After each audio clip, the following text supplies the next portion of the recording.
بسم الله والصلاة والسلام على رسول الله وعلى آله وصحبه ومن والاه أما بعد السلام عليكم ورحمة الله اللهم اشرح لي صدري ويسر لي أمري واحلل عقدة من لساني يفقه قولي. Donc on reprend la deuxième partie de la vidéo sur la notion de norme et de civilisation dominante et dominée. Donc la première chose qu'on va faire, c'est le constat anthropologique et sociologique. Donc il faut savoir que chaque civilisation, elle a son propre système de valeurs, son propre système de normes et son propre paradigme. D'accord? On a l'exemple par exemple avec la civilisation dominante actuellement. Donc c'est la civilisation entre guillemets judéo-chrétienne. Donc elle est centrée sur le matérialisme, centrée sur la raison et centrée sur l'individualisme. D'accord? Ça c'est en gros, si on caricature et on simplifie au maximum, c'est l'héritage judéo-chrétien de la Bible et de la Torah. Donc ça a donné quoi? Ça a donné la démocratie qui représente le bien, selon ce paradigme, selon cette norme, qui représente le bien, et la sécularisation, c'est-à-dire la restriction de la pratique religieuse à la sphère privée. Donc dans la civilisation judéo-chrétienne, l'Occident dominant, la notion de bien et de mal sont superposées, c'est-à-dire que le bien est supérieur au mal. Donc c'est-à-dire qu'on va éviter, on va chercher à éviter à l'individu un maximum le mal, d'accord? C'est l'opposé par exemple de la civilisation chinoise dont on parlera après, qui eux mettent le bien et le mal de manière parallèle, le yin et le yang, où on va voir qu'on tolère le mal de l'individu pour l'intérêt du groupe. Ça c'est le système opposé. Donc justement en parlant de la Chine par exemple, on va prendre un exemple qui est extérieur à l'islam, qui est totalement objectif, celui de la civilisation chinoise. Donc eux, la civilisation chinoise, ils ont une particularité, c'est dans leur système de valeurs et leur système de normes, il n'y a pas de religion. Il n'y a pas de religion d'État, d'accord? Et ils se basent beaucoup sur ce qu'on appelle le confucianisme, comme l'explique Ray Dalio dans son livre sur la collapsologie, qu'il a d'ailleurs repris à Ibn Khaldoun, petite parenthèse. On voit que le confucianisme, c'est quoi? C'est l'inverse de la civilisation occidentale, c'est favoriser et mettre l'accent sur le groupe au détriment de l'individu, d'accord? Donc, dans la civilisation chinoise, dans le confucianisme, le groupe est supérieur à l'individu. L'intérêt du groupe prévaut sur l'intérêt de l'individu. Donc, ça donne quoi? On a dit que dans le système occidental, les valeurs donnaient comme résultat la démocratie, la sécularisation. Dans le système chinois, ça donne la dictature, qui est selon nos normes à nous un mal, mais qui est selon leurs normes à eux un bien. D'accord? Donc tout dépend de quel point de vue on se place. Et c'est ça que j'essaie de vous expliquer, c'est que la notion de bien et de mal, tout dépend de quel point de vue on se place. Si on se place du point de vue d'un occidental et qu'on regarde, on juge le système de valeurs chinois, on va dire c'est mal, c'est le mal.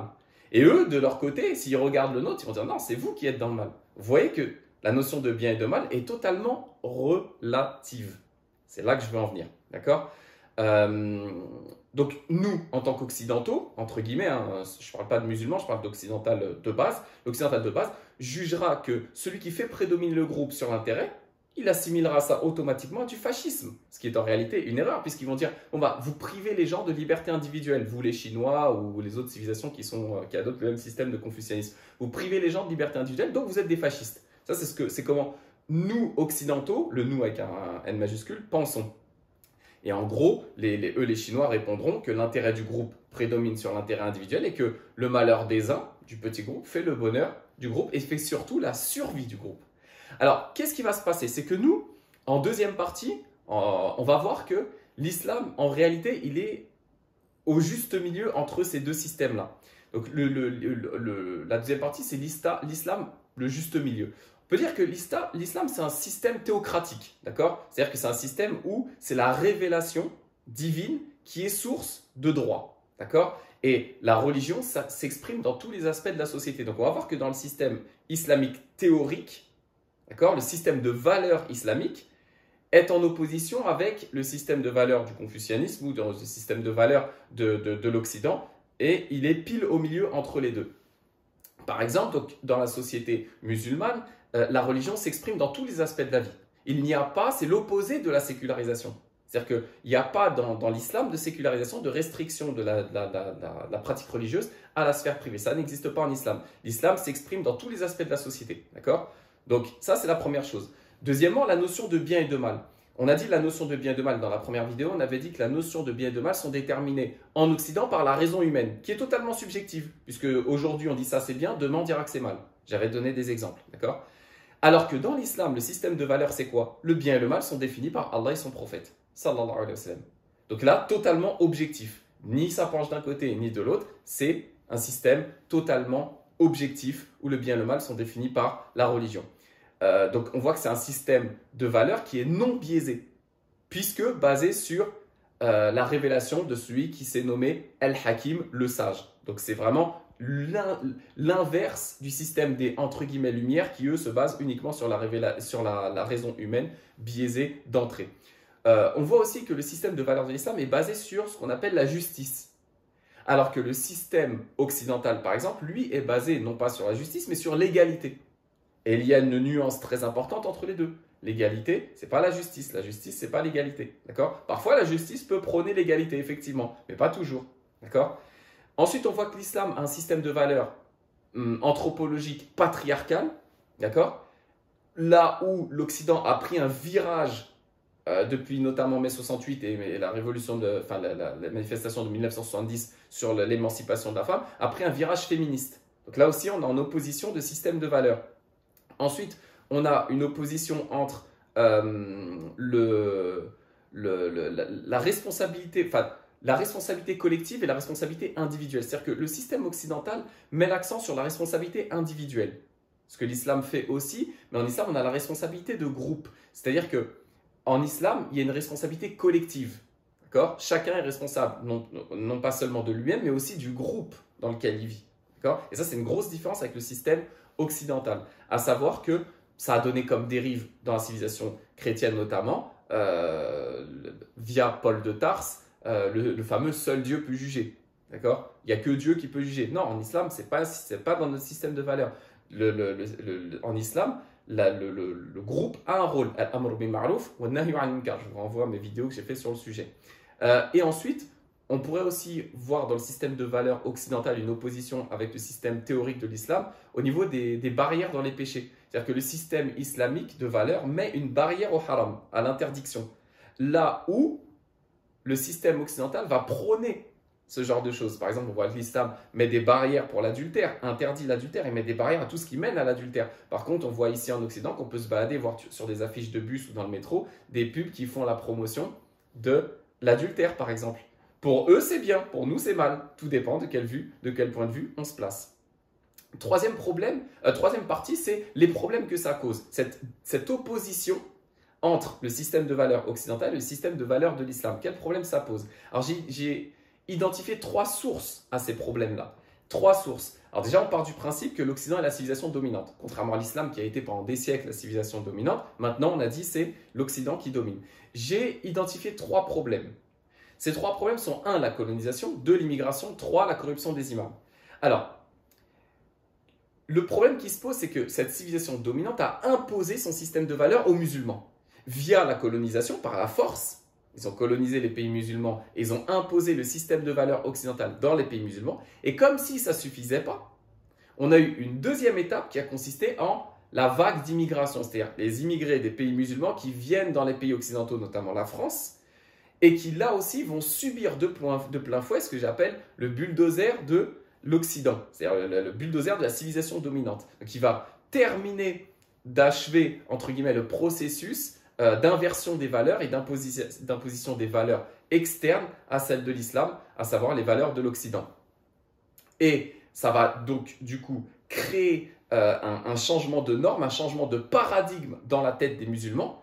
Tout ça pour mettre le coup de grâce après la colonisation et l'immigration. Le coup de grâce, c'est, comme je l'ai dit, troisième axe de ma pensée, c'est la corruption des imams. À savoir que les imams corrompus ont achevé ce processus en changeant eux-mêmes la norme. On va parler dans la 4e partie, à savoir comment ils ont travesti l'islam pour le faire concorder avec les valeurs de l'Occident. D'accord ? Et en plus, comme je l'ai dit, on peut rajouter dans cette partie des problèmes, c'est que l'importation aussi de la mentalité de Paul de Tarse, à savoir seul Dieu peut juger et la sécularisation de l'islam, et non, les actes ne font pas partie de la foi et tout ça, on l'a importé dans l'islam, ce qui fait qu'on a des musulmans, la masse des musulmans maintenant, qui sont capables de nous dire non, non, non, il n'y a que Dieu qui peut juger, toi, t'es personne, t'as rien à me dire. Alors qu'on a vu tout à l'heure que dans le système musulman, il y a une responsabilité collective aussi, parallèlement à la responsabilité individuelle. Ensuite, en quatrième partie, alors, c'est le résultat de tout ce qu'on vient de dire dans cette vidéo-là et dans la vidéo précédente, c'est le résultat, c'est l'incohérence et l'inaudibilité du discours des imams officiels. D'accord? Pourquoi, la question que je pose, c'est pourquoi le discours officiel des imams ne marche pas? Pourquoi il est inaudible au niveau de la masse? Alors, c'est quoi le discours officiel? Qu'est-ce que j'appelle le discours officiel? Le discours officiel, c'est « Qala Allah wa qala Rasul » sallallahu alayhi wa sallam. C'est Allah a dit, le prophète sallallahu alayhi wa sallam a dit. D'accord? Ça, c'est le discours officiel. Mais là, on a un énorme problème.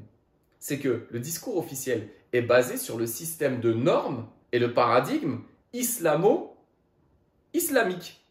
C'est uniquement un discours religieux pour des gens qui ont pour norme justement le Coran et la Sunna. Donc c'est très bien pour des gens qui ont ces normes-là. Le problème, c'est qu'on vient de dire à longueur de minutes dans les vidéos que la masse des musulmans n'a plus comme logiciel de base le Coran et la Sunna et l'héritage arabo-musulman, mais a pour référence le paradigme occidental, l'héritage judéo-chrétien de la civilisation dominante. Et donc là, ça crée un problème parce qu'on va s'adresser à des gens en leur disant Allah a dit, le prophète a dit, alors que pour caricaturer, désolé pour la simplification, mais c'est pour pas être trop long, on s'adresse à des gens qui ont pour référence Netflix, Disney, Hollywood, le féminisme, le matérialisme, les grandes marques et le rap. Et à ces gens-là, qui ont grandi là-dedans, on a tous grandi là-dedans, on va leur dire, oui mais tu sais, Allah il a dit, le prophète sallallahu alayhi wa sallam il a dit. Là on a un problème. C'est pour ça qu'on n'arrive pas à toucher les gens, parce qu'on s'adresse à eux avec des normes qui ne sont pas les leurs. C'est là que je voulais en venir. Et c'est pour ça qu'on assiste à des conférences dans lesquelles on va nous dire, voilà, conférence ou formation, comment réussir son couple. Voilà, comment réussir son couple. Et on va leur donner à longueur de conférence des références religieuses. Allah a dit, le prophète a dit. Mais le problème, c'est que les gens à qui on s'adresse, eux, leur référentiel de base, c'est pas le Coran et la Sunna, c'est les films à l'eau de rose, c'est les séries d'amour, c'est le féminisme, c'est Hollywood, c'est tout ça. C'est les contes de fées aussi, Disney, comme j'ai dit tout à l'heure, les contes de fées de Disney. Voilà, c'est ça le problème qu'on a. C'est qu'on s'adresse à des gens qui n'ont pas le référentiel de base avec lequel on s'adresse à eux. Et donc, évidemment, certains, ce que je vous ai dit, l'ont très bien compris. Et donc, qu'est-ce qu'ils ont fait? Qu'est-ce qu'ils ont fait? C'est là qu'on en revient à la corruption des imams. C'est que ces imams qui ont très bien compris que la civilisation dominante, c'est l'Occident, qu'est-ce qu'ils ont fait? Eh bien, ils ont travesti les valeurs de l'islam pour les faire concorder avec les normes occidentales. Et c'est ainsi qu'on a vu naître des choses comme, par exemple, le féminisme islamique. Voilà. Comme si l'islam était du féminisme. Et donc on se bat, on tord les textes dans tous les sens pour les faire concorder, non pas avec le Coran, avec la Sunna ou avec la pensée musulmane, non, non, pour le faire concorder avec la norme de l'Occident, la norme dominante de la civilisation occidentale. Je pense que le meilleur exemple qu'on peut citer, c'est les coachs en développement personnel. Je pense que c'est l'exemple le plus flagrant de ces travestis, enfin de ces gens qui travestissent la religion. Je pense que c'est le plus flagrant. Et on a donc des imams, entre guillemets, que vous appelez féministes, qui ont prôné l'égalité des sexes, par exemple, alors qu'on sait très bien que le Coran et la Sunna ne parlent pas d'égalité des sexes, comme je disais tout à l'heure, parlent de justice. Dans certains cas, la femme aura le dessus sur l'homme, dans d'autres cas, l'homme aura le dessus, ça dépend des cas, d'accord? Mais globalement, le système musulman, qu'on le veuille ou non, qu'on l'accepte ou non, je ne suis pas là pour dire c'est bien, c'est mal, faites-le, ne le faites pas, je suis là pour vous dire que l'islam est un système patriarcal de base. Il n'est pas un système féministe. Vous pouvez tordre les textes dans tous les sens. Ce n'est pas parce que Khadija l'a travaillé que c'est un système féministe. D'accord? Donc ça, il faut qu'on soit clair là-dessus. Après, libre à chacun de l'accepter ou de le refuser. Là, ikraha fi-d-din, pas de contrainte en religion. On n'est pas là pour contraindre les gens. D'accord? Et donc, on a des imams qui se proclament féministes, qui disent que voilà, l'islam est féministe. On a des imams qui tentent d'imposer dans nos foyers les normes occidentales sous couvert d'islam. On saupoudre un petit peu d'islam. On a des imams qui font des formations, comment devenir riche, par exemple. Voilà, parce qu'on a dit tout au début que parmi les valeurs de l'islam, il y a le matérialisme en tête. D'accord? Les valeurs, pardon, de l'Occident, il y a le matérialisme. Ce qui fait qu'on a ces imams-là qui vont dire, voilà, comment devenir riche, et il n'y a pas de mal avec l'islam à être riche. Oui, bien sûr. Mais en fait, on utilise des normes non islamiques avec un discours islamique saupoudré dessus pour en fait faire prendre conscience aux musulmans ou faire accepter aux musulmans qui de base est réfractaire à ces choses-là, on lui fait accepter les normes non musulmanes. Donc ça, si vous comprenez ça, si vous comprenez la manipulation des imams, et ça fait des années que j'en parle, la manipulation de certains imams, dont beaucoup font des milliers de vues sur les réseaux sociaux, la manipulation, donc je la résume, c'est en gros déguiser des textes occidentaux en profonde opposition avec l'islam et les saupoudrer un petit peu de discours religieux pour les faire concorder avec les normes occidentales. En conclusion, qu'est-ce qu'on peut dire? Moi, je me place personnellement dans cette vidéo-là, je me place au-delà du c'est bien, c'est mal, faites-le, ne le faites pas. D'accord? Je ne dis pas aux gens faites ceci, faites cela. J'essaie de prendre un petit peu de hauteur sur la chose. D'accord? Donc, chacun est libre de faire ce qu'il veut à partir du moment où, voilà, là, ikrah fi din, on n'impose rien à personne. Mais il faut que chacun comprenne qu'on a des systèmes de valeurs différents.